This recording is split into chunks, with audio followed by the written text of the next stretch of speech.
Lewis Hamilton's dominance may have hit a roadblock in the ground effect era, but the seven-time world champion isn't shying away from the challenge.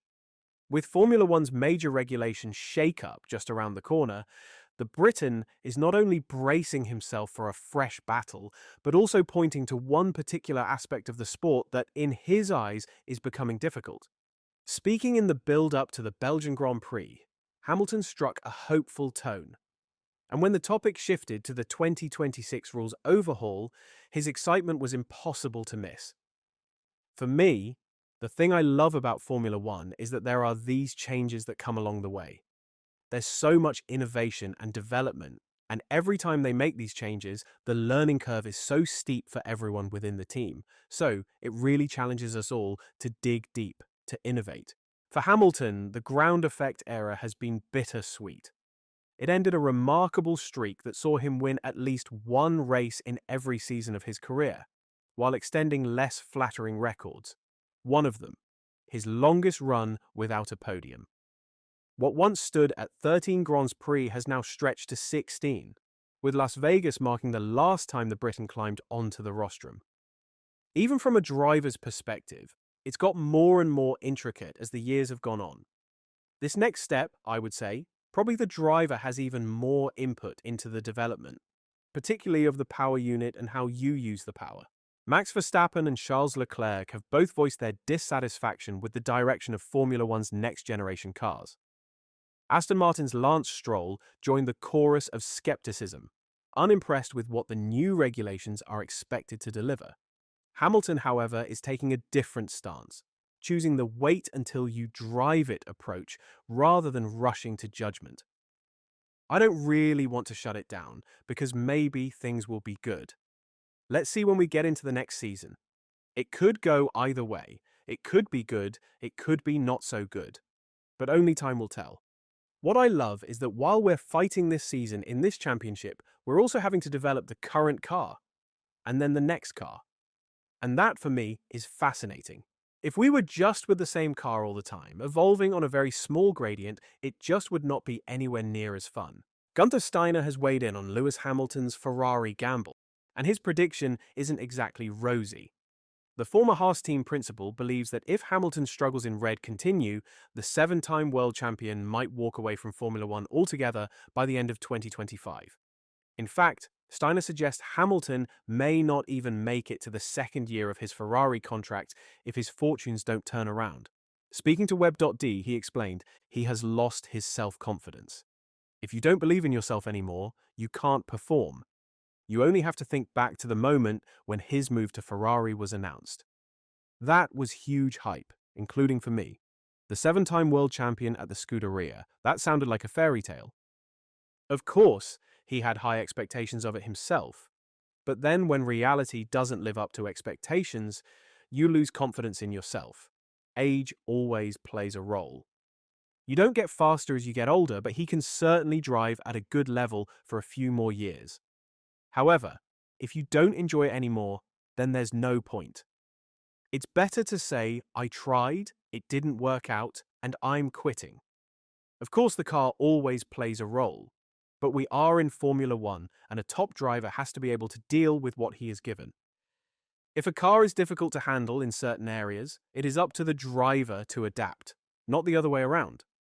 The car is good. I wouldn't look for an excuse there for Lewis. I think the summer break will be a moment of reflection for him. Maybe after that, he will come back more relaxed and his performance will improve. But maybe not. Then I can well imagine him saying at the end of the year, that's it, I'm not doing this to myself for another year. He has many interests outside of Formula One, and he is a brand in his own right. Many drivers need F1 as a platform. Lewis doesn't need that anymore, and that also makes it easier for him to call it a day. If Ferrari wants to avoid an early exit from one of the sport's all-time greats, Nico Rosberg has urged them to pay close attention to the advice Lewis Hamilton is giving them. At the end of July, Hamilton revealed that he had called lots of meetings during the 3-week break between Silverstone and Spa. Those sit-downs included heavyweight figures such as Ferrari President John Elkann, CEO Benedetto Vigna, team boss Fred Vasseur, and chassis technical director Loic Serra. all with an eye on laying the groundwork for 2026. For Rosberg, this is proof that Hamilton remains fully invested in the project. He explained, "He's a 7-time world champion, so you definitely have to listen to what a 7-time world champion is telling you. But it also takes time. Many of the things they cannot just change overnight. If the brakes are an issue, it's a long lead time to develop the new brake system. Or if he's not happy with the balance, it's a really long process." So, in many senses, he will be even thinking about next year already now as well, with some of the things that he's talking about. I think it's a good sign, though, that we're hearing that Lewis is pushing. You know, he's not like resign, giving up, but he's really pushing hard. The team, the owners, the team boss. That's a great sign. Former F1 driver and current Ferrari ambassador Marc Gené has been sitting in on the team's debriefs, and he's lifted the lid on what's troubling Lewis Hamilton most about the SF25. Speaking to Sky F1, Gené revealed the key issue that's been holding Hamilton back in his debut season with the Scuderia. "The only thing now really is this instability," he said. "That really bothers him a lot.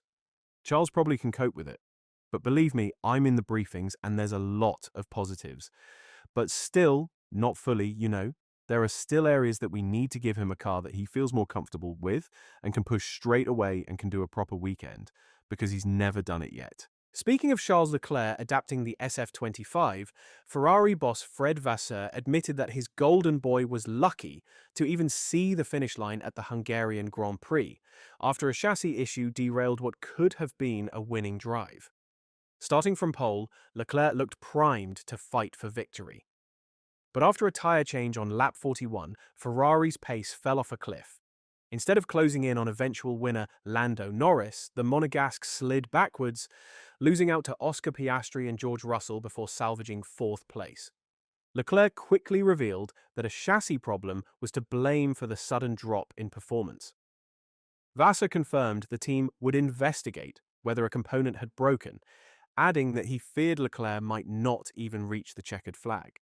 He told reporters, "Well, I must say that the situation was quite strange, that we were under control the first 40 laps of the race, that we were very in control the first stint, a bit more difficult the second one, but it was still manageable. And the last stint was a disaster, very difficult to drive, that the balance was not there, and honestly, we don't know exactly what's happened so far. It means that we have to investigate if we have something broken on the chassis side or whatever.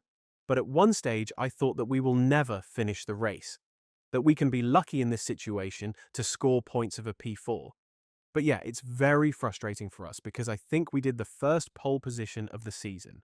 The first 2 stints went pretty well, and we lost completely the pace and the pace of the weekend on the last run. But yeah, it's tough." Do you think that any driver can change the Scuderia's fate from the cockpit alone? Let's discuss in the comments. And if you haven't yet, please don't forget to like and subscribe for the latest F1 news. Thanks for watching.